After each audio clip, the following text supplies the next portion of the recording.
Click করুন নিচে দেওয়া বেল আইকনে। সাবস্ক্রাইব করুন 24 আওয়ার্স টিভিকে। সব সময় আপডেট থাকুন খবরে। লকডাউনে মানুষের পাশে দাঁড়াবার চেষ্টা মানুষের সাথে বহু স্বেচ্ছাসেবী সংস্থার।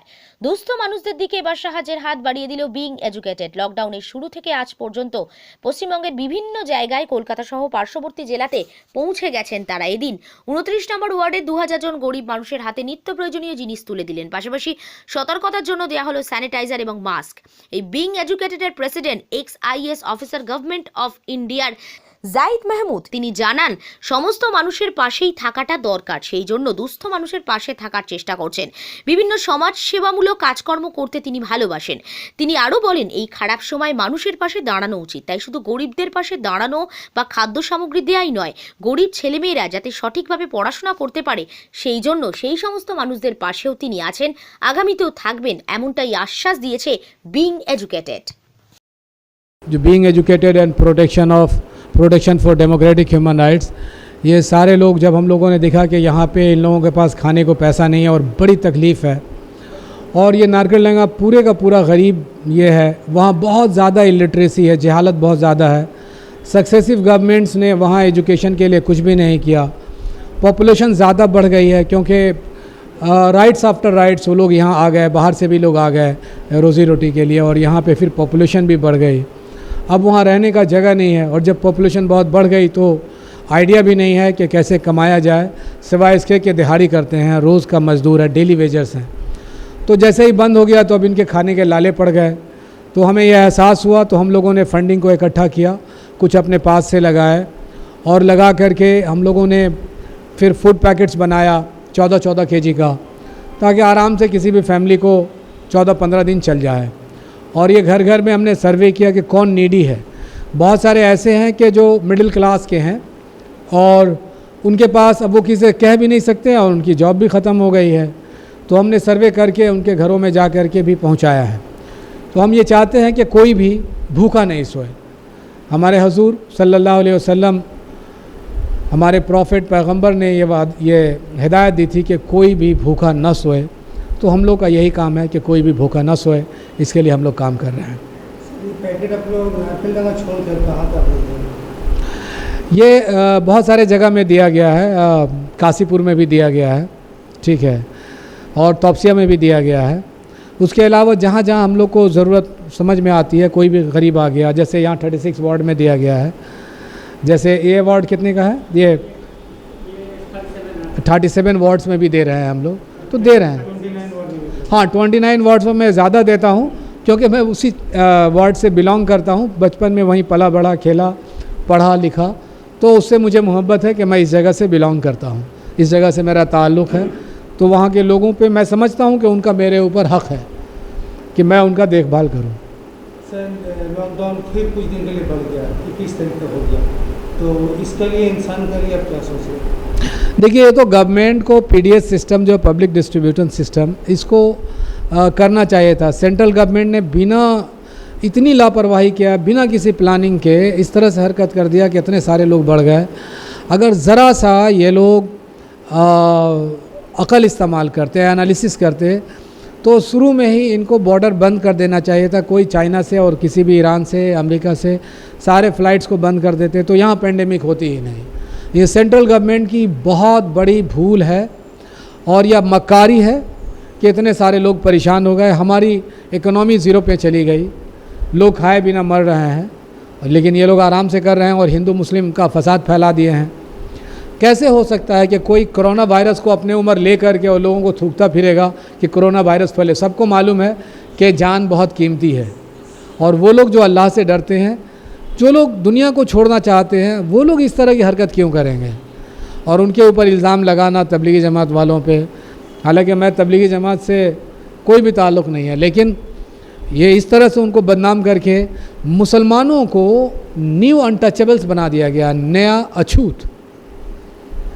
और बहुत कुछ तदबीर की गई है और जिसमें वो कामयाब हो रहे हैं, लेकिन हम लोग, हमारी ग्रुप खड़ी है, हम अपने हिंदू भाइयों के साथ मिल कर के, जो रेशनल हैं, जो रिलायबल हैं और थिंकर हैं, उनके साथ मिल के इस चीज़ को, इस घिनौनी साजिश को हम लोग तोड़ेंगे और पूरी कोशिश करेंगे इसको ख़त्म कर दें।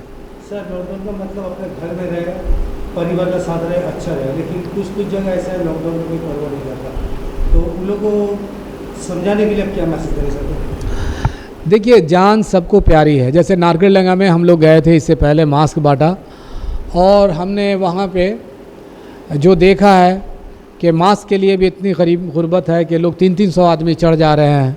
ज़रा सा भी ये नहीं है, उनको एहसास नहीं है इलिटरेसी के वजह से, जहालत के वजह से, कि हमें कैसे लेना है, क्या लेना है। तो इसके वजह से क्या हुआ कि एक तो ये है गरीबी है, दूसरा ये है कि एक एक कमरे में 6-6, 7-7 आदमी रहते हैं, ओवर पॉपुलेशन है, जगह नहीं है, बहुत वहाँ पे महंगी जगह है वो। तो हो क्या रहा है कि अगर 7 आदमी अगर एक कमरे में रह रहा है और 4 आदमी 4 कोने में बैठ जा रहे हैं, तो 5वें, 6ठे, 7वें के लिए जगह नहीं है। तो जाहिर सी बात है कि वो बाहर निकले। आप गोली भी चलाइएगा तो भी थोड़ी देर के बाद निकल आएंगे बाहर, क्योंकि अगर 48 आवर्स भी सातों को एक कमरे में रख दिए तो वो साइकोलॉजिकल पेशेंट हो जाएंगे। ये ह्यूमैनिटेरियन चीज़ है। अब गवर्नमेंट को प्लानिंग करना है कि इस पॉपुलेशन को रीलोकेट कहाँ करें। सक्सेसिव गवर्नमेंट ने क्या किया है, इलीगल बिल्डिंग का अलाउ करके वहाँ पॉपुलेशन बढ़ा दिया है, कल्चर ख़त्म हो गया, बेकारी हो गया, इलिटरेसी हो गया, स्कूल्स नहीं है। इसके लिए काम करना पड़ेगा। मैं जाहिद महमूद हूँ, मैं 1996 बैच का IAS एलाइड हूँ, इंडियन सिविल सर्वेंट। मैंने 13 साल, लगभग 13 साल गवर्नमेंट ऑफ इंडिया में काम किया है। मैंने नेशनल डिज़ास्टर रिस्पांस फोर्स, जिसके हिंदुस्तान में 12 बटालियन है गवर्नमेंट ऑफ इंडिया का, और सबसे ज़्यादा चाही जाने वाली ये फोर्स है, इसको हमने की रोल अदा किया उसको इस्टेब्लिश करने में, और इसके साथ बहुत सारा काम भी किया है। मेरा मेन मकसद है कि एजुकेशन को प्रमोट करके, साइंटिफिक लीगल एजुकेशन को प्रमोट करूं, ताकि हम चाइना और अमेरिका से आगे बढ़ सकें। এর পাশাপাশি সোশ্যাল অ্যাক্টিভিস্ট মোহাম্মদ ওয়াকিল বলেন, শুধুমাত্র কলকাতায় নয়, বিগত লকডাউনের একেবারে শুরু থেকেই পশ্চিমবঙ্গের বিভিন্ন জায়গায় মানুষের কাছে নিত্য প্রয়োজনীয় জিনিস তুলে দেওয়া হচ্ছে। যতদিন লকডাউন চলবে মানুষের পাশে তারা থাকবেন, নিত্য প্রয়োজনীয় জিনিস তুলে দেওয়ার চেষ্টা করবেন, কারণ মানুষ হয়ে মানুষের পাশে দাঁড়ানোটাই পরম ধর্ম। नमस्ते, अस्सलाम वालेकुम। जैसा कि आप लोगों को मालूम है कि protection for democratic human rights of India न सिर्फ वेस्ट बंगाल में इसका ब्रांच है, बल्कि हिंदुस्तान के तमाम डिस्ट्रिक्ट में इसका ब्रांच है। एक महीना से हम लोग अलग अलग डिस्ट्रिक्ट में जाकर, आप लोग देख रहे हैं कि हम लोग protection for democratic human rights के ज़रिया न सिर्फ कोलकाता डिस्ट्रिक्ट में, बल्कि north 24 Pargana district, south 24 Pargana district, Hooghly district, Birbhum district, Bardhaman district, Purulia district, west Bengal के तमाम डिस्ट्रिक्ट में हम लोग जा कर सैनिटाइज़र, मास्क और ब्रेकफास्ट दे रहे हैं, या जहाँ पे लंच का टाइम है लंच दे रहे हैं, डिनर का टाइम है डिनर दे रहे हैं। आज हम लोग ward number 29 Kolkata municipal corporation में, जो वार्ड बहुत ही बैकवर्ड वार्ड है, गरीब लोग ज़्यादा वहाँ पे, इतनी गरीबी है वहाँ पे कि मैं बता नहीं सकता हूँ। पता नहीं कितने लोग हिंदुस्तान के अलग अलग जगहों में घूमा है।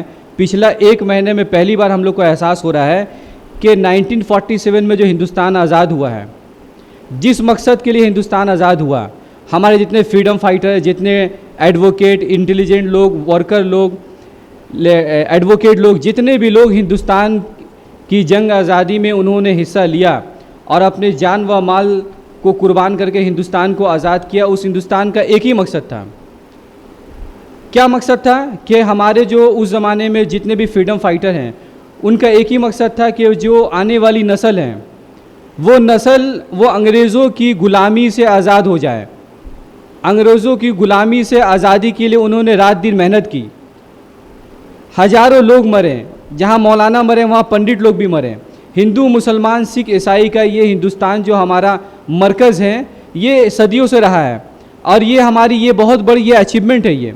तो मैं तमाम जितने हमारे फ्रीडम फाइटर हैं उनको मैं सलाम करता हूँ कि उन्होंने अपनी जान व मान की कुर्बानी देकर उन्होंने हिंदुस्तान को आज़ाद किया। लेकिन कुर्बानी देने का एक ही मकसद था कि हमारे जो बच्चे उस ज़माने में, जो 1947 से पहले एक फ्रीडम मूवमेंट चल रहा था और आने वाले दिन में जो हिंदुस्तान को एक नया हिंदुस्तान देना चाहते थे, भूखमरी से आज़ादी दिलाना चाहते थे, गरीबी से आज़ादी दिलाना चाहते थे, अनएम्प्लॉयमेंट, बेरोज़गारी से आज़ादी दिलाना चाहते थे, जो ग़ुलामी वाले दौर से जो आज़ादी दिलाना चाहते थे, उसी आज़ादी के तहत हम लोगों ने हिंदुस्तान की आज़ादी में हिस्सा लिया और 1947 में अंग्रेज़ों से हिंदुस्तान को आज़ाद किया। आज़ाद करने के बाद हम लोगों ने देखा कि हिंदुस्तान एक आज़ाद मुल्क हो गया है, हम लोग आज़ादी से अब रह सकते हैं। दूसरे मुल्क की तरह हम लोग अमेरिका, लंदन की तरह तरक्की कर सकते हैं। लेकिन आज का जो माहौल है, आज का जो दौर है, हम लोगों ने देखा है कि इस लॉकडाउन में पहली बार यह एहसास हुआ है कि जो गवर्नमेंट ऑफ इंडिया है, बीजेपी जो गवर्नमेंट है, ये बीजेपी गवर्नमेंट जो है ये पूरी की पूरी इंसानियत के लिए जो है ये दुश्मन बन गई है। अगर लॉकडाउन करना था तो सबसे पहले जो है, जब लॉकडाउन स्टार्ट हुआ, हमारे प्राइम मिनिस्टर को ये मैसेज करना चाहिए, ये पैगाम देना चाहिए हिंदुस्तान के 140 करोड़ लोगों को, जो हर दलित के लोग हैं, हिंदू, मुसलमान, सिख, ईसाई, जितने भी जाति के लोग हैं, जितने वर्ग के लोग हैं, तमाम तबके को 10 दिन पहले उनको ये पैगाम देना चाहिए कि मैं लॉकडाउन करने वाला हूँ, आप लोग तैयारी कर लीजिए। यह गवर्नमेंट ऑफ इंडिया की तरफ से जो उनको माली मदद देने की ज़रूरत है वो देनी चाहिए। अचानक लॉकडाउन कर दिए हैं, हज़ारों लोग मर चुका है, मालूम नहीं हर स्टेट में कितने कितने लोग मर रहे हैं। अभी हिंदुस्तान में तकरीबन 32,000 से ऊपर ज़्यादा लोग जो है यहाँ पे इसका शिकार हो चुके हैं। 1023 से ज़्यादा लोग हिंदुस्तान में मर चुके हैं। ये नाकामयाबी है, बीजेपी गवर्नमेंट की नाकामयाबी है, उनकी ये इंसान के साथ दुश्मनी एक तरह का बोल लीजिए।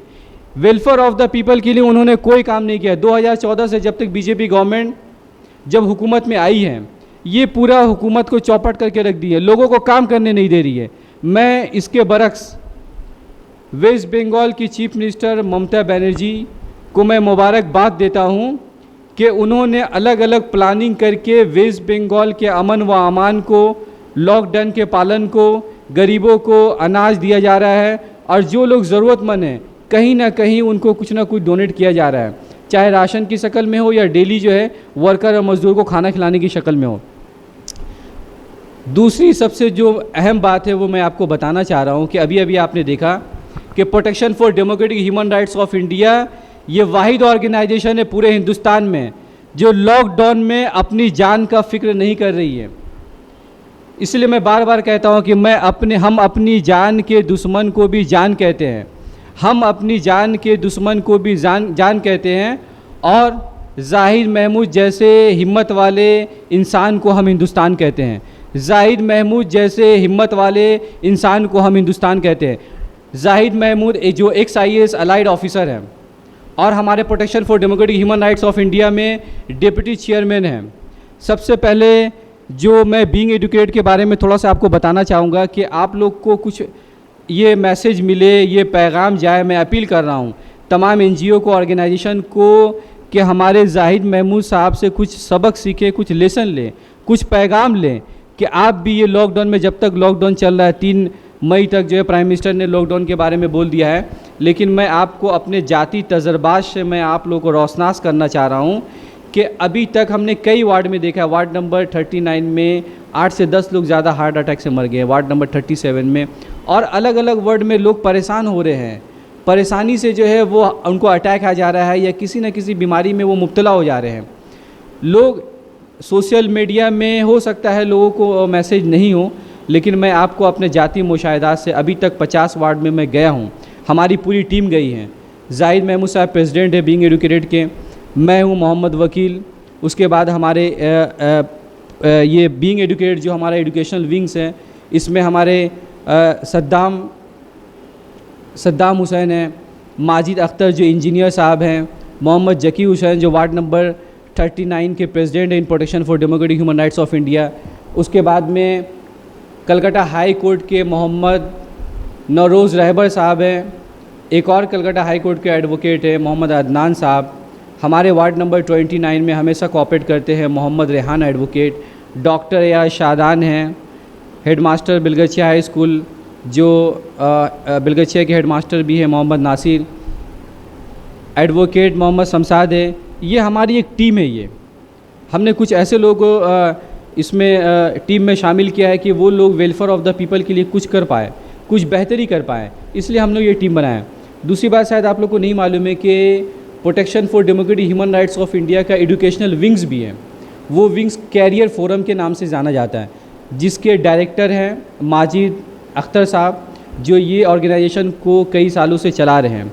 ये वाहिद ऑर्गेनाइजेशन है कोलकाता डिस्ट्रिक्ट में जहाँ हर साल से कितने डॉक्टर बन रहे हैं, इंजीनियर बन रहे हैं, प्रोफेसर बन रहे हैं, हेडमास्टर बन रहे हैं, और दूसरे जो समाज के जो अलग अलग फील्ड में कुछ लोग यहाँ से इसी कैरियर फोरम से। आप लोग देख रहे हैं कि ये पीछे में हमारा कैरियर फोरम है, एजुकेशनल इंस्टीट्यूट। यहाँ पे ना 11 से लेकर 11, 12 ग्रेजुएशन, अंडर ग्रेजुएट और पीजी प्रोफेशनल कोर्सेज़ भी है, वोकेशनल कोर्सेज़ भी है और दूसरे भी कोर्सेज़ हैं। आप शायद मैं आप लोग को एक ऐसा पैगाम मैं दे रहा हूँ, अब मैं तमाम लोगों से ख़ास करके वेस्ट बंगाल और कोलकाता डिस्ट्रिक्ट के तमाम आवाम को मैं मुखातिब करता हूँ और मैं अपील कर रहा हूँ कि जैसे ही लॉकडाउन ख़त्म होगा आप लोग हमारे कैरियर फोरम से कांटेक्ट करें। ये वाहिद ऑर्गेनाइजेशन है जहाँ पे एडवोकेट की पढ़ाई दी जा रही है, LLB के क्लासेस यहाँ किया जा रहा है, डायरेक्ट एडमिशन है वेस्ट बंगाल में। और इसके अलावा ये आप देख रहे हैं, ये जो बैनर हमारे सामने में है, ये हम लोग कई साल से चला रहे हैं, इसलिए बहुत सारे कोर्सेज़ यहाँ पे नहीं हैं, लेकिन वोकेशनल कोर्सेज़ है, ट्रेनिंग, वोकेशनल ट्रेनिंग है, एकेडमिक है, बहुत सारी कोर्सेज़ हैं। मेरे ख्याल से कोलकाता डिस्ट्रिक्ट में ये वाहिद ये कैरियर फोरम है जो जहाँ से हमारा जो सिटीज़न ऑफ इंडिया है या कोलकाता के रहने वाले हैं, यहाँ से तरबियत याफ्ता होकर, तालीम याफ्ता होकर ज़िंदगी के हर मैदान में कामयाब हो रहे हैं और हमारे कोलकाता डिस्ट्रिक्ट, वेस्ट बंगाल और हिंदुस्तान का नाम रोशन कर रहे हैं।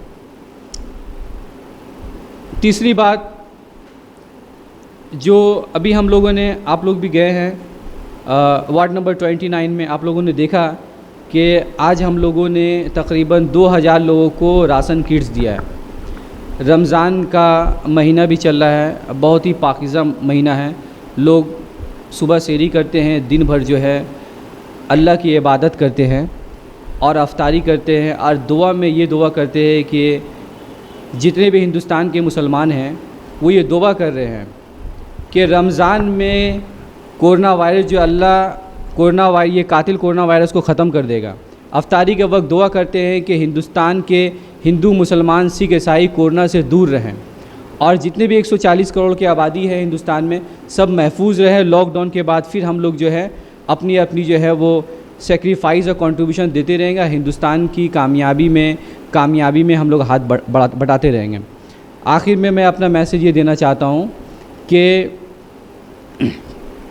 जाहिद महमूद साहब जो ना कि एक IAS अलाइड ऑफिसर हैं, वो अपनी ज़िंदगी के तमाम ऐश व आराम, तमाम सहूलतों को कुर्बान कर चुके हैं। वो सिर्फ़ वो हिंदुस्तान के जितने भी लोग हैं, ख़ास करके जो इंडियन स्टूडेंट जो है, स्टूडेंट ऑफ इंडिया, हिंदुस्तान के जितने तलबा व तलबात हैं, उनके लिए अपनी रात दिन की मेहनत से ये कोशिश कर रहे हैं कि वो बच्चा तालीम से आरास्ता हो जाए, तरबियत से पेरास्ता हो जाए और हिंदुस्तान की फलाह बहबूद के लिए वो काम करें।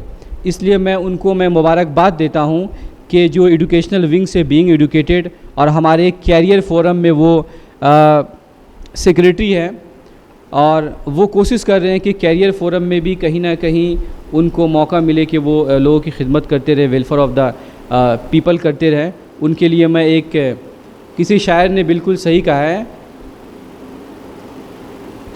कोई अंदाज़ा कर सकता है उसके ज़ोरे बाजू का, कोई अंदाज़ा कर सकता है ज़ोरे बाजू का, निगाह मर्द जाहिद महमूदी से बदल जाती है तकदीरें, निगाह मर्द जाहिद महमूदी से बदल जाती है तकदीरें। मैं जाहिद महमूद साहब जैसे लोगों को मैं सलाम करता हूँ कि उनकी ये बहुत बड़ी कुर्बानी है कि वो हम लोग को हिम्मत दे रहे हैं, मोटिवेट कर रहे हैं और लोगों को पैगाम दे रहे हैं। ये लास्ट में मैं अपने जितने भी हमारे protection for democratic human rights of India के मेंबर्स हैं, पोस्ट होल्डर हैं, हमारे national president doctor Pradeep Kumar Dubey ji जो CICC member, ministry of defence, government of India है, हमारे मैं मुबारकबाद दे रहा हूं और उनको मेनी थैंक्स बोल रहा हूं। इंजीनियर जाहिद में माजिद अख्तर साहब को, मोहम्मद ज़की हुसैन को, सद्दाम हुसैन को, मोहम्मद अफरोज़ साहब को, मोहम्मद अदनान साहब को, मोहम्मद नौरोज़ रहबर साहब को और जितने भी मेंबर हैं हमारे पोस्ट होल्डर हैं, मैं तमाम लोगों को मुबारकबाद देता हूं कि आप लोग की मेहरबानी से,